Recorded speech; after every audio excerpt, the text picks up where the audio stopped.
However, when you go all the way back to and revisit the issue of original intent, now not original sin, but original intent.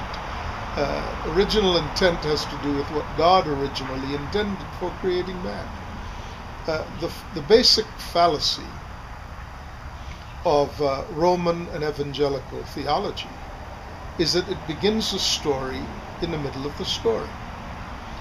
In other words, it begins by discovering that man is lost. And once you posit the problem of man being lost, then man being saved is the solution. Well, the certainty of that outcome, that is that man is saved beyond where he can be lost again, is when he ends up in heaven. So, naturally, evangelical theology, coming out of Roman theology, basically focused on man being lost and God's efforts to save man.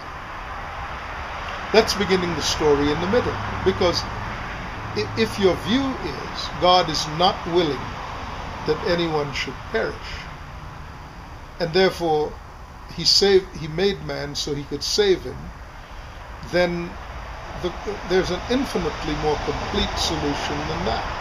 That is, don't make the man. Then you would never have to contend with the fact that any is lost, and you're secure in your position that none will be lost. You didn't make any, none's lost.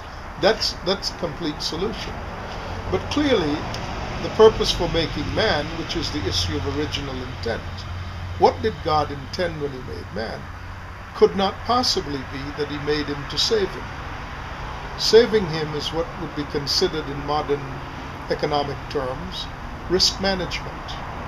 So the lamb was slain from the foundations of the earth primarily to ensure the risk that making man, for whatever purpose you're going to make him, that his being lost would not frustrate your intent. Once you save him, you're saving him to put him back into your original intent, to accomplish with him what you originally intended.